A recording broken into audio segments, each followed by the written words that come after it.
In 1993, under the guidance of His Holiness Jigme Phuntsok Rinpoche, the Master and his disciples traveled to the United States of America to spread the sacred Dharma. At this Buddhist center, thanks to the compassion of His Holiness, we were graciously bestowed with the most extremely precious and supreme teachings.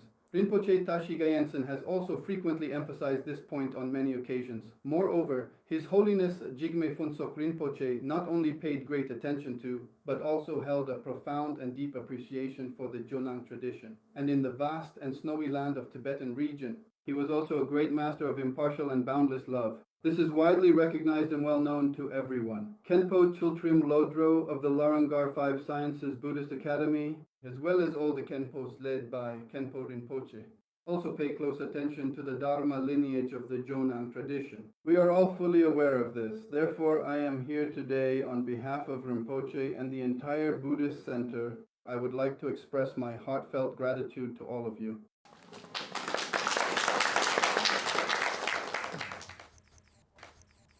I'm truly delighted and very happy today to have the chance to come to this Jonang Buddhist Center.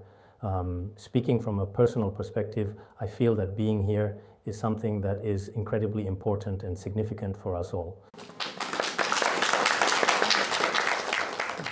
Back in 1993, which was in the last century, my root guru, His Holiness Jigme Phuntsok Rinpoche, made a special visit to New York.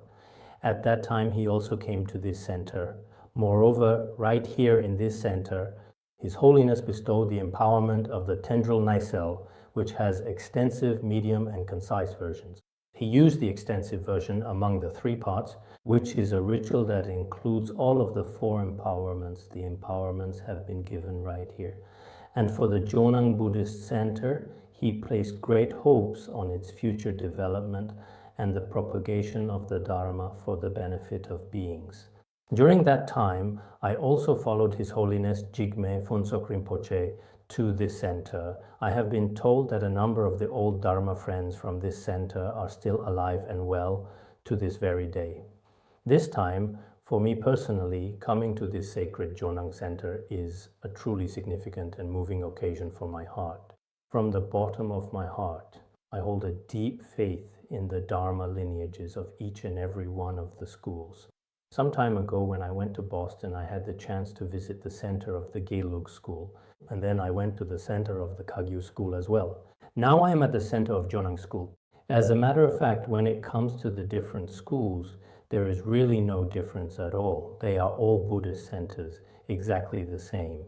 For myself, regardless of whether we look at practice or theory, I believe they are completely consistent. The ultimate esoteric meaning remains the same. That's why I have always been diligently studying. We try to follow the example set by the precious His Holiness in the past, regardless of which school of Tibetan Buddhism or any other tradition, to always maintain a very open-minded attitude, whether it's the Jonang, Gelug, or Nyingma schools, including Bon and the like. We hold a very open-minded attitude toward all of them. It is for this very specific reason that at our Larung Buddhist Academy, there are distinct and separate temples for each tradition. Their shrines are all established and maintained within our mandala. This is very clear. Next, I would like to talk about our Jonang tradition, which everyone knows about, its view of emptiness of other. That is, if we are to fully discern the essential nature of Tathagatagarbha as it truly is. There are powerful pith instructions and extensive scriptural proofs. This is something that can be obtained within the unique lineage of the Jonang tradition. Therefore, within the vast landscape of Tibetan Buddhism, whether it is the entire philosophy of emptiness of other or the truly luminous aspect of Tathagatagarbha, it is only through some of the teachings of the Jonang tradition that one can truly realize them and genuinely experience them. It is precisely because of this that when His Holiness Jigme Phuntsok Rinpoche was alive, he also had great confidence in and high regard for the entirety of Tibetan Buddhism, and placed even greater emphasis on the Dharma teachings of the Jonang tradition. This was especially true during his time in this Saha world, when his physical form temporarily manifested impermanence. That is to say, at the very final moment, the teaching given by our Guru, His Holiness Jigme Phuntsok Rinpoche, were the Jonang Master Taranatha's commentary on the Uttara Tantra Shastra. In the middle of this teaching, the causes and conditions for his Dharma teachings temporarily paused, manifesting impermanence, and his physical form was temporarily absorbed into the luminous Dharma realm. Therefore, I personally believe that the aspirations of the Jonang tradition will have special conditions and connections for its continued propagation in the future as well going forward, whether it is His Holiness Jigme Phuntsok Rinpoche's own manifestation or the disciples of his lineage. This is something that deserves deep reflection and careful consideration from all of us. The Buddhist teaching I am sharing with all of you today was not specially prepared in advance, but was simply expressed naturally according to the circumstances and my present thoughts at this moment here today with everyone gathered together.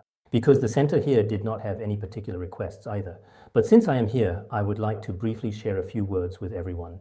There are some of the most important practices in Buddhism, because there are so many different methods of practice, including deity practice, mantra recitation, and many others. However, the most really important thing is, no matter the practice within Buddhism, the most important is that we must recognize our own mind. This is very important.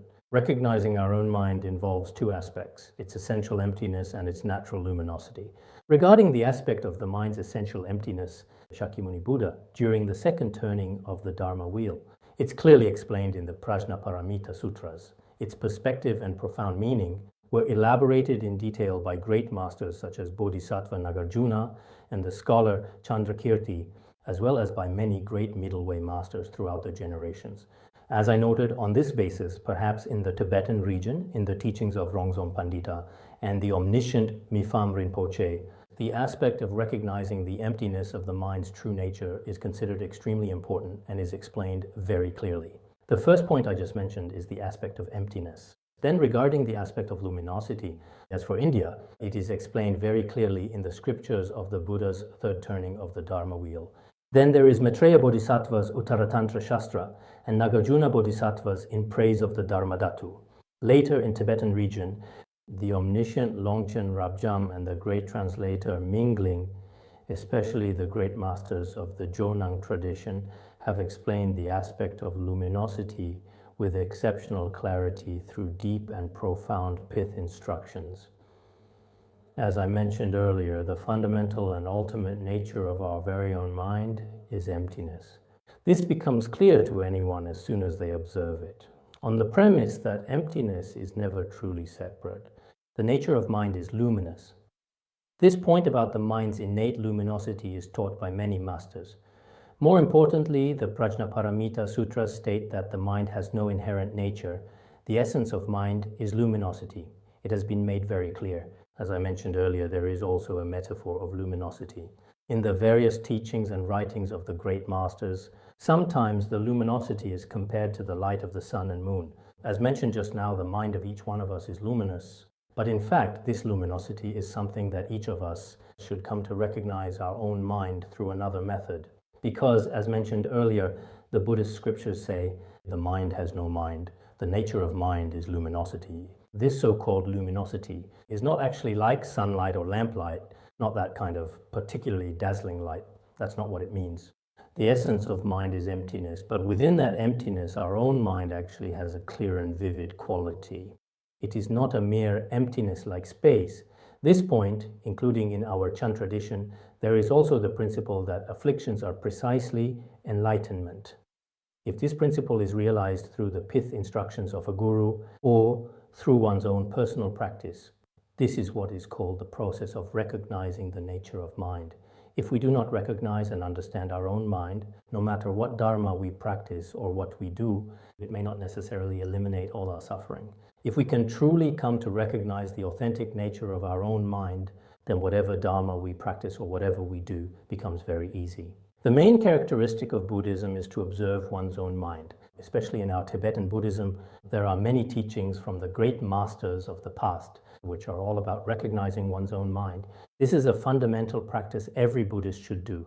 If we have never actually observed our own mind and are only attached to external appearances on the surface, then indeed our practice is not very profound. Yesterday, when I was giving some teachings to Tibetans, I also mentioned this. I said no matter what dharma one practices, especially some people, including some Tibetans we saw yesterday, some of them may have relied on a spiritual teacher in the past and have also carefully listened to and reflected on some Vajrayana teachings. In the end, as a practitioner, as someone who has deep and sincere faith in Buddhism, it is truly best to have a profound and clear understanding of your own mind, to reflect inwardly and observe your own mind. If you have even the smallest amount of awareness of your own mind, even a faint glimmer of recognition within yourself, then absolutely nothing you do in this world will be very difficult for you. But if you know absolutely nothing about your own mind, then perhaps it may become like some people in today's academic circles who are always discussing others' faults. But in reality, you are drifting further and further away from true liberation. Therefore, I think that in our short and fleeting lives, for each and every one of us, we should pay attention to what our own mind is really like. On one hand, we need to be attentive to this. On the other hand, we should try our best to recognize the true nature of our own mind. To put it in very simple terms for everyone, when it comes to the actual practice of Buddhism, many of us Tibetans have more or less heard quite a bit about these teachings in the past. Some of you Han Chinese practitioners for more than 10 or even 20 years, you are likely already quite familiar with these teachings as well. But when we turn our attention to the act of observing our own mind, such an essential and important mind, is it possible that sometimes we haven't paid enough attention to it? So today, for those who haven't paid attention to this, and for those who are not currently practicing, this also serves as a gentle reminder. If there are some people who don't quite understand yet, I still encourage everyone to take a moment to observe your own mind. For a city like New York, where you are now, there are probably many Rinpoches and many gurus, and every day there are different Dharma teachings. So it's probably not difficult to find teachings to listen to, but sometimes we are lost in the fog, and we don't really seize the opportunity ourselves. And if we don't study hard enough, then in this short life of ours, it is truly a great pity to miss such an opportunity. So my suggestion is that in the process of your personal journey of spiritual practice, it is also absolutely essential to learn to recognize the nature of your own mind. Today, we won't talk too much about the details, but regarding some of the teachings of the Jonang tradition, I've also gained a lot of benefits from them over the years, especially one Jonang text that I have read called A Precious Garland of Mountain Retreat Instructions. I have also used some of its teachings in my classes before. To be honest, this profound work called Mountain Retreat Instructions should be deeply inspiring when you read it for yourself. On one hand, it discusses in detail how a practitioner should engage in the cultivation of the Dharma and how to firmly grasp one's immediate and personal experiences in the present.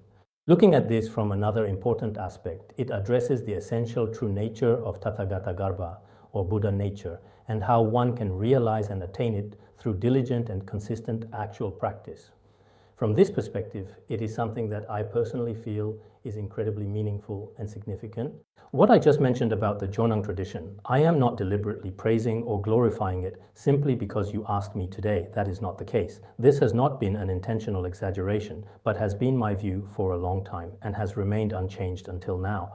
In fact, in Vajrayana, the Kalachakra Tantra was spoken directly by Shakyamuni Buddha himself as a profound teaching indeed.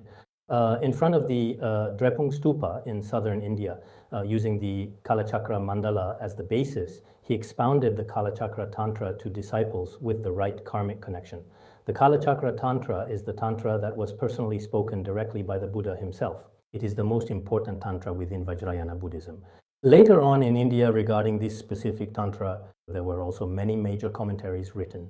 In Tibetan regions as well, including those of Mifam Rinpoche, there are many commentaries. Especially in our Jonang tradition, there are many commentaries related to the Kalachakra Tantra teachings and practice. They are extremely detailed and highly thorough. Particularly regarding its practice, the Jonang tradition has one called the fundamental main practice of Kalachakra, known as the essential 6 preliminaries. The 6 preliminaries actually encompass many of the essential and profound aspects of Vajrayana practice. On the basis of further solidifying one's fundamental Buddhist foundation, a practitioner continuously and diligently engages in these vital practices. I once had the opportunity to visit a traditional Jonang monastery located in the Rangtang region. During my time there, I observed that there were several hundred dedicated monastics living and studying within the community. I have observed for quite a long while the specific way they conducted their 6 preliminaries retreats and the profound teachings they have been practicing. It truly inspires a deep sense of faith. One could say it is remarkably and extremely sublime. At that time, the Khenpo was actually someone who had previously studied at Larungar Buddhist Academy as well. He was a Khenpo of Jonang tradition. So I firmly believe that among all the schools of Tibetan Buddhism, regardless of which tradition it is, if viewed by someone with wisdom and practice experience, in its ultimate meaning, there is no contradiction at all.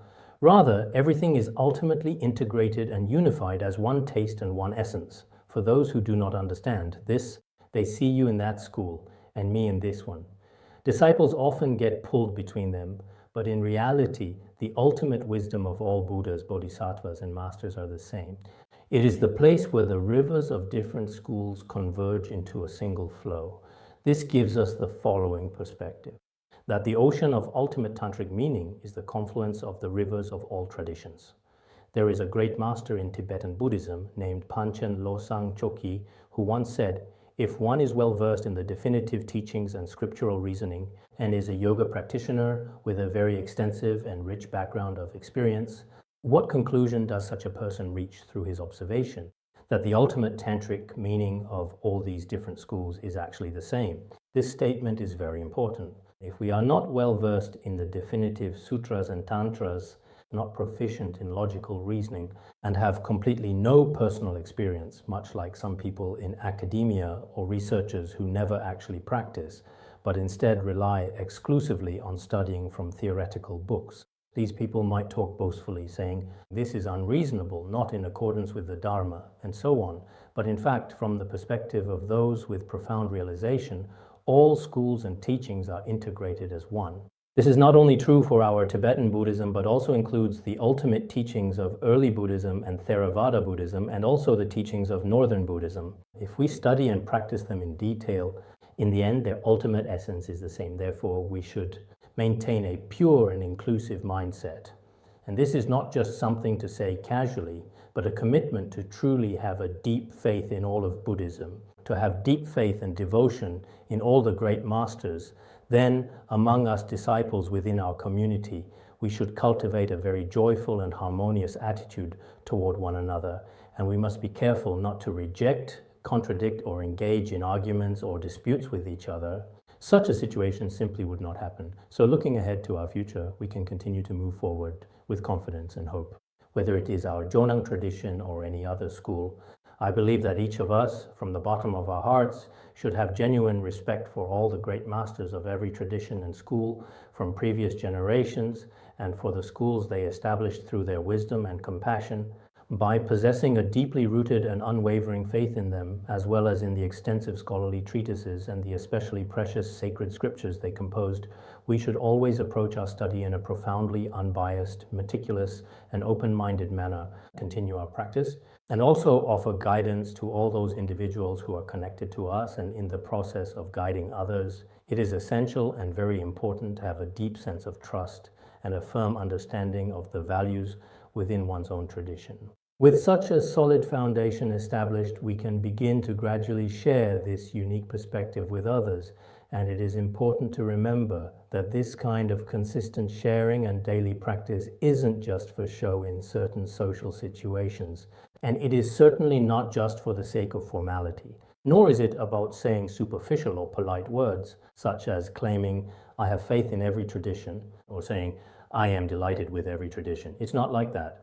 Each and every single one of us should, if we have the time and the ability, and if all the necessary and required conditions are currently present, it is highly recommended to carefully study and practice the teachings of the great masters from all traditions. We should strive to diligently learn and consistently practice them ourselves, so that in the years to come, our innate, genuine wisdom and deep understanding can truly blossom and spread throughout this world without facing any significant obstacles or difficulties.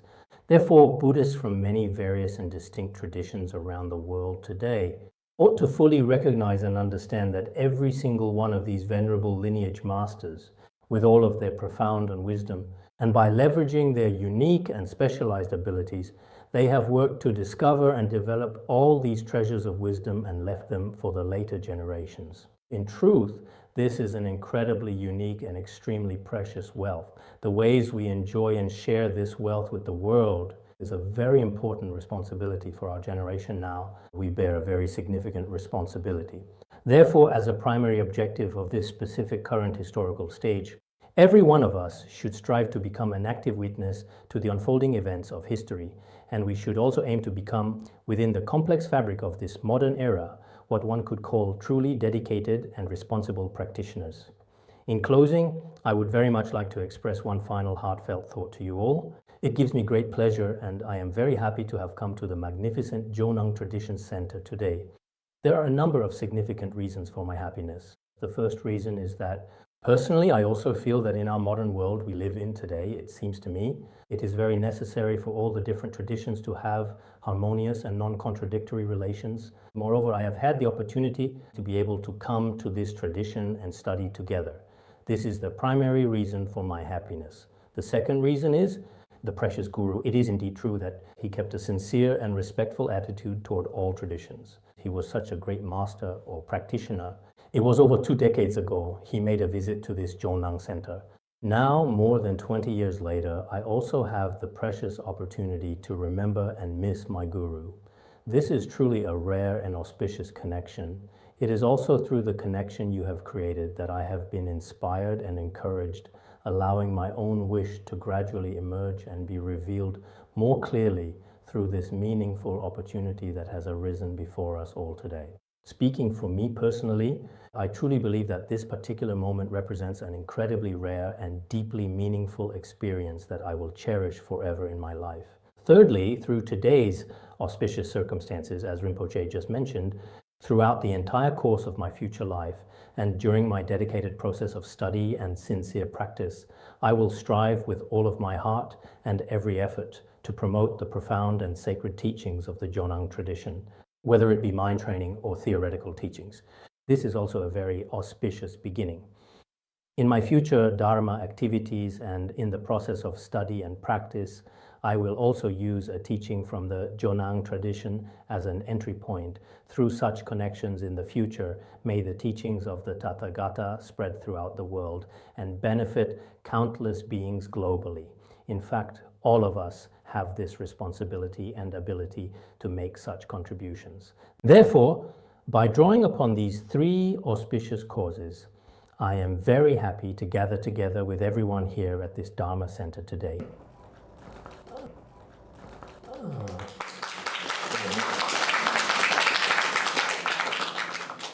Khenpo Rinpoche has not only given us teachings on discernment and making choices, but has also bestowed us with profound instructions on how to engage in actual practice. We sincerely express our heartfelt gratitude.